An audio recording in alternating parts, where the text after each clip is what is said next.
Welcome once again, guys, and welcome to my sports world, a channel that talk about Manchester United, San Francisco 49ers, and soon we're going to implement the NBA team Memphis Grizzlies. Yes, the season for the Grizzlies is underway. They had the summer league. Now they're preparing for the preseason. There's like 4 or 5 or 6 games in the preseason, and then the regular season starts up in mid to late October. So we are getting closer and closer to the NBA season, but that's not what this video is about. But I'm just telling you, this channel is about 3 or 4 sports teams that are my favorite teams that I hope are your favorite teams, so we can have some fun together when these videos are made. Well, let's look ahead. We don't have to look far ahead because tomorrow we are playing a fairly important game once again at Old Trafford. We're now talking about Manchester United against West Ham in the EFL, or Carabao Cup as most people know them about. Like I said, an important game. We absolutely should go out and try to do everything we can to win this game, because in the end it is a trophy, and we want the guys, the players, we want the team, we want the coaching, we want everyone in the club to feel the winning mentality again. We know that Ronaldo has it, we know that Varane has it, and we know that Cavani kind of has that experience. But we need these youngsters to start feeling how it is to win something. That is very, very important. And Carabao Cup can be like a springboard to the next ones, which could be like the FA Cup, the Premier League Championship, and the UEFA Championship. So by winning the Carabao Cup, you might be setting you up for more future success. So I have always maintained this position that all competitions that you are in is important to win. I'm not dissing on any ones that are smaller. Yeah, they might not be as important as or regarded in the same way as Champions League or Premier League. Here we go again. I sit down in this corner and I start yawning. So for me, it is all about go out there, make a statement, and just do what you can to go through. Do I want to play it safe by rotating? Sure, but rotate with style and rotate with quality. And right now, I think that even with Lingard and maybe Martial on top to start off with in the first half, I think we can do good. Or if you do Lingard and Greenwood, or Martial and Greenwood, and maybe save Ronaldo for this game and put him back on the team against Aston Villa next weekend, Saturday, when there is Premier League game. Because we have to remember this. We also have Villarreal next Tuesday, I think it is. So there is like now 3 games in a 6-day span. So, and if you include the one that was now on Sunday, it was 4 games in a 9-day span. So this is one 10-day period where we're really gonna be put under the loop and under the test and see how fit we are. So this is the one period we have to start rotating. And I tell you, there's some voodoo shit going on in this corner here. There is some voodoo shit going on in this corner here. I sit down here and I start yawning. I can sit over there and nothing happens. I can sit on my desk behind the camera here over there in that corner. Nothing happens. I come here in this corner and I start yawning like crazy. Stupid. Well, let's try to get back into the game thing. When it comes to rotating, and like I said, I maintain this very, very often. If your players are available, I mean, like, we don't know. Really? We don't know about Cavani. He might be good to go, he might not be good to go. So that will probably be a game time decision kind of thing. And if he's ready to go, I doubt that he will be starting. He will probably be on the bench. But as for rotating, we saw that McTominay came back from injury against West Ham on Sunday. Did fairly well. Is he fit enough right now to do 2 games in 3 days? I don't know. So maybe in this game, let's look at a possible lineup. I'm so sorry, guys. I don't know what's going on. I have no clue. I don't know. This is crazy shit.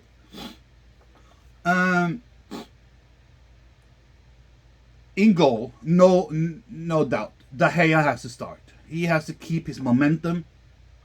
He has to keep his vibe going forward. He's in a very good place right now. He's been all season.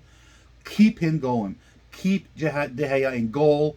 He needs to stay warm. And when I say stay warm, he is hot. I mean, he is red hot right now. So he needs to stay in goal. Don't take him out. As for the back four, I see that we can probably do Bailey and Lindelof. Try them there. It's not going to be a disaster. Put Bailey and Lindelof in. We have to keep Shaw in because we don't have a good left back available right now, I think. Yeah. Here we go again.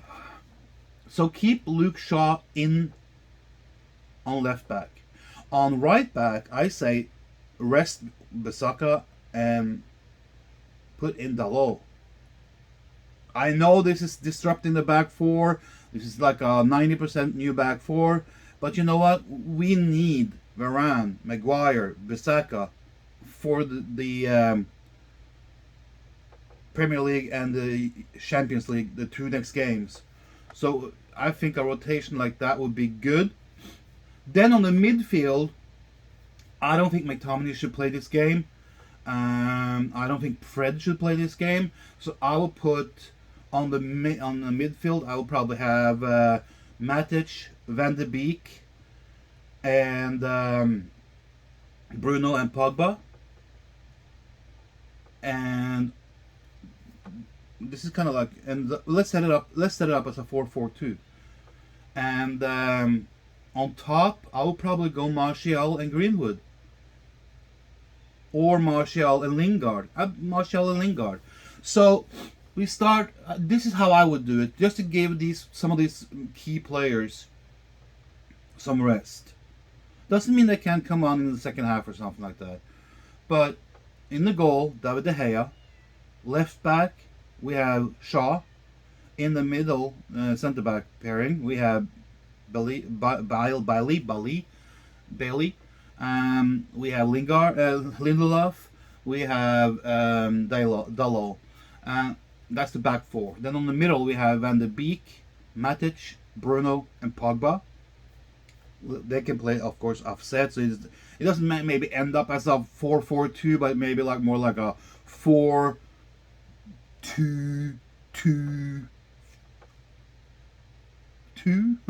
or something like that. Well, it can be played as a diamond. The thing is, you can reshape the 4-4-2 into a diamond. I don't think we played the diamond before against West Ham. And if you look at West Ham as a club, they like to play things up the middle of the on the midfield. I think they're like a 70-75% up the middle, and sometimes that uses the flanks. With a diamond, you kind of have control over the middle. I would try a diamond. 4 in the back, a diamond on the midfield, and 2 on top. I think that could be good. So on top you have Martial and Lingard. Are they a opposing threat to West Ham? For sure. Look what Lingard did in the last 10 minutes, 15 minutes of the game on Sunday. He scored the winner. He knows West Ham. He knows the how the defensive players kind of, because we've been training against them and with them, so he kind of knows their ins and outs and how they move and how they like to do things. Because trust me, every defensive player has their favorite way of tackling. They have their favorite way of how to close things down, And as a striker, when you train against them, you kind of pick that up, and you know how they do things. So Lingard, I think, could be a good start in this game, and we could start with Martial. If that doesn't work and it has to be changed out, let's say half time, you can take maybe one of them off and put in either Cavani, if Cavani is fit. He's been training, so if he is fit, he can come in the second half, or Greenwood can come in, or both Greenwood and Cavani can come in on top. I would save Ronaldo in this game. I would not play Ronaldo in this game, just because we have two more important games coming up in the later in the week and beginning of next week, and we have a team that is way good enough to beat West Ham without Ronaldo, and West Ham is a team that plays pretty tough, so there is chances for some kind of a knock or an injury or something that could sideline a player for 2 or 3 or 4 weeks. So I will be very, very careful of playing Ronaldo in this game. We need Ronaldo for the Aston Villa, and we need Ronaldo for the Champions League against Villarreal. So I would play on top. I would try to play anyone except for Ronaldo. And if Cavani is fit, and if he is, I don't think he can play 90 minutes right now. He probably needs a couple of weeks to do that. But get him, either give him the first 45 or the last 45. Maybe it's better to get Cavani on in the last 45 minutes, because that's when the West Ham players start to maybe feel it in their legs. They're a little bit tired. Cavani comes in with fresh legs. His runs are crazy good. He can disrupt the West Ham defense on his own, and I can see this being a very tight game again. Prediction wise, I would say I'll stick to my original one that I had before the Sunday game, and that was 3-1 to Manchester United. And I still believe we can beat them 3-1 in this game, although Antonio is back. But the thing here is, though, how is West Ham going to line up? Because don't West Ham also have a European Cup game coming up next week? And they also have a weekend game in Premier League. I'm not sure which day West Ham plays up. And in the weekend, if it's Saturday or Sunday. I know we are playing Saturday. I don't know if West Ham is or they're playing Sunday, but I think they're playing Sunday. But we are playing Saturday and Tuesday, and I think they are playing Sunday, Wednesday, or Sunday, Thursday, or something like that. So there's a little bit different in the setup of the schedule, but West Ham has this in their minds as well, that we have both our teams have a Premier League game coming up. But I think that if you look at West Ham's first 11, it's a very good. It's a very good first 11 that they have, and they maybe have one or two good subs on the bench. So they have like a good 13-man squad. On top of that, I would say they become kind of like average. They have probably players that are not on the top of the line or anything like that. So they have to be careful how they rotate, because they don't want to weaken their team too much either.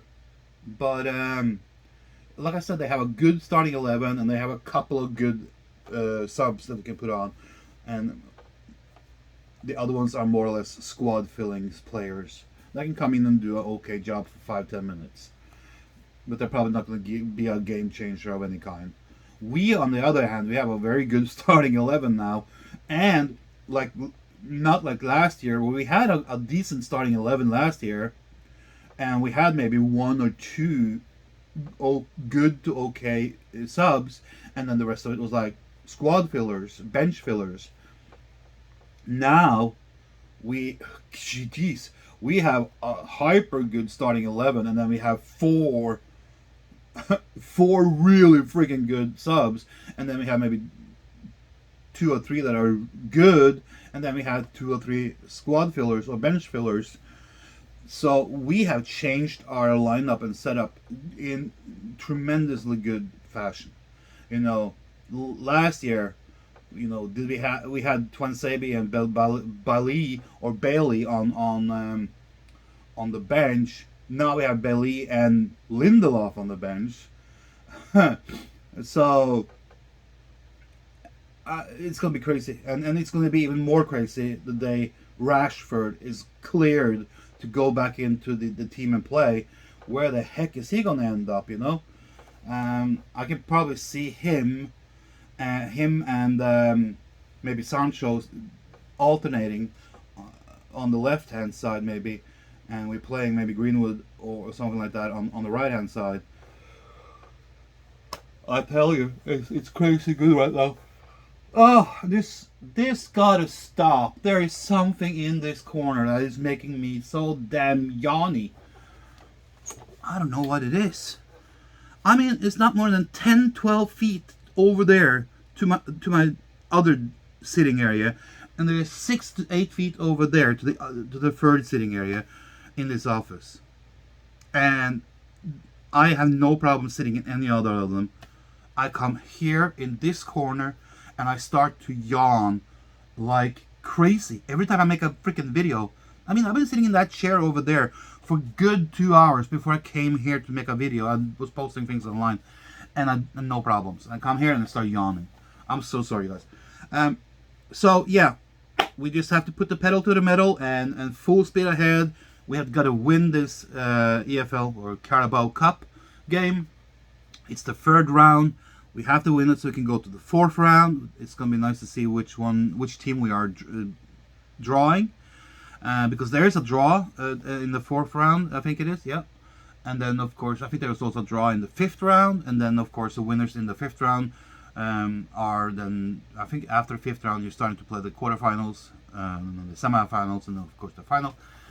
The Carabao Cup ends in, I think it's February or March, something like that, I think. So it goes pretty fast. So that was it for the Carabao Cup. Let's look ahead. It's tomorrow. I am pumped up. I'm ready. I hope we can do a tour. That means beating them twice in just 3 days. And we're good to go. I am soon gonna just take a little break, get something to water my throat with. It's getting a little dry. And then I'm coming back to make the 49ers video. So there's more videos coming up today. We have some injury updates, serious injuries updates on the 49ers. This is not good. So if you thought the results in the 2 previous games have been kind of like squeaking by and lucky wins, don't hold your breath that that's going to continue. And here's why. The video will put up pulse on that. So stay tuned, more is coming.